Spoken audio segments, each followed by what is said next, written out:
Blast की तीव्रता की जांच के लिए फॉरेंसिक और एटीएस ने सुराग जुटाने शुरू कर दिए हैं।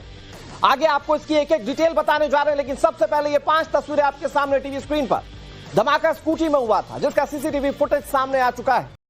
अब ये हादसा है या साजिश, इसकी जांच पुलिस कर रही है। 1 किलोमीटर का एरिया एटीएस ने सील कर दिया है।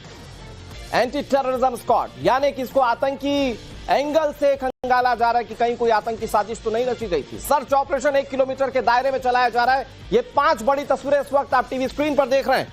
स्कूटी में धमाका हुआ और ये बहुत संदिग्ध घटना है। स्कूटी में अचानक धमाका कैसे हुआ? कुछ लोग तो कह रहे थे स्कूटी टकरा गई थी, लेकिन सीसीटीवी फुटेज भी सामने आया था और अब इस मामले में जांच की जा रही है। सबसे पहले आपको कानपुर ब्लास्ट से जुड़ी 9 बड़ी अपडेट बताने जा रहे हैं। सबसे बड़ा अपडेट ये कि यूपी एटीएस और एसटीएफ धमाके की जांच में जुट गए हैं। ये दोनों एजेंसी इस मामले की गहनता से जांच कर रही हैं। एटीएस फॉरेंसिक ने घटनास्थल से सबूत जुटाने शुरू कर दिए। हादसा या फिर साजिश, हर एक पहलू को खंगाला जा रहा है। 1 किलोमीटर का बड़ा दायरा है जहां पर सर्च ऑपरेशन छेड़ दिया गया है। तमाम सीसीटीवी फुटेजेस को खंगाला जा रहा है। बड़ी बात यह है कि पटाखों के अवैध गोदाम की भी तलाशी की जा रही है कि कहीं आसपास में कहीं अवैध तरीके से पटाखे स्टोर तो नहीं किए गए थे या बना तो नहीं रहे थे लोग। धमाके वाली जगह पर अवैध पटाखा बाजार मिला है और इसकी बहुत गहनता से जांच की जा रही है। ब्लास्ट में घायल लोगों का सीसीटीवी फुटेज सामने आ चुका है।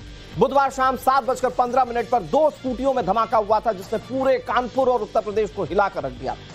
बीच बाजार 2 खड़ी स्कूटियों में ब्लास्ट हुआ था और उसके बाद बहुत सारे सवाल और सवालों के जवाब तब मिलेंगे जब जांच एजेंसी के पास सबूत होंगे और इसे लेकर लगातार जांच एजेंसी कार्रवाई कर रही है। आधा दर्जन लोगों को उठाया गया है, उनसे पूछताछ करेगी। उसका कहना है कि हम बाईस्टैंडर्ड थे, हमारा कोई रोल नहीं, लेकिन क्यों भागे पुलिस को देख के, इसलिए पुलिस अपनी रूटीन में इंक्वायरी कर रही है। लेकिन निश्चित यह है कि जो जिनकी दुकानें हैं उनके खिलाफ कार्रवाई की जाएगी जहां से सामान। फॉरेंसिक टीम थी और जो हमारे पास एक्सप्लोसिव था, एक्सप्लोसिव का हमारा लो इंटेंसिटी पता लग गया था कि ये इसमें कोई वो सैबोटाज नहीं है, इसमें केवल वही है, पटाखों का ही है। सीसीटीवी में क्या निकल के आया, बस उसकी स्टडी की जा रही है। और टाइम्स नाउ नव भारत की टीम घटनास्थल पर पहुंची और वहां जाकर मुआयना किया। वहां की एक रिपोर्ट आपको दिखाते हैं। कानपुर के मिस्री बाजार इलाके में मंगलवार को 2 स्कूटियों में हुए धमाके के बाद यहां पर दहशत का माहौल हो गया। ये मिस्री बाजार इलाका है जो खिलौनों का मार्केट है।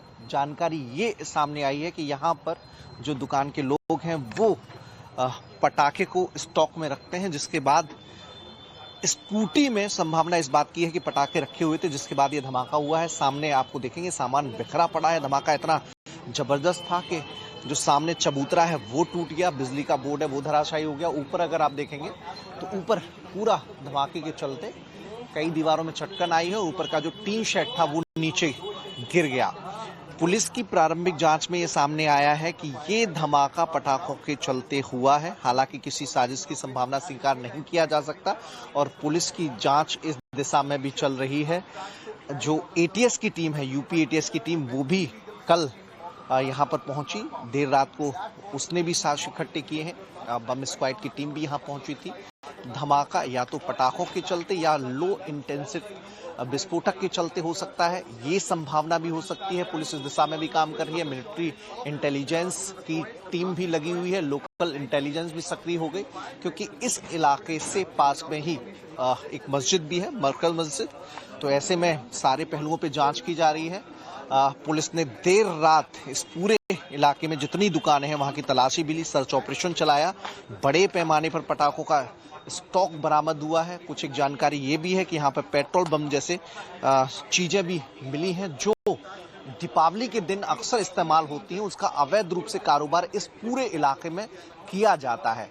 हर पहलू पर पुलिस अपनी इन्वेस्टिगेशन में जुटी हुई है। चूंकि ये त्योहारों का सीजन है, उत्तर प्रदेश में माहौल खराब करने की कोशिश अक्सर सामने आती रहती है, तो हर एंगल से पुलिस इस समय जांच कर रही है। लेकिन प्रारंभिक तौर पर पुलिस के पास जो जानकारी है, जो जांच जिस रफ्तार से आगे बढ़ पाई है, उसके आधार पर ये माना जा रहा है कि ये जो हादसा हुआ है वो पटाखों के चलते हुआ है। स्कूटी में पटाखे रखे हुए थे, जिसके चलते धमाका हुआ और धमाके में की चपेट में लगभग आधा दर्जन लोग आ गए, जिन्हें हॉस्पिटल में एडमिट कराया गया है। कैमरा सदेव सिंह के साथ मनीष यादव, टाइम्स नव भारत। और कानपुर ब्लास्ट से जुड़ी इस वक्त की सबसे बड़ी खबर आपको बताने जा रहे हैं।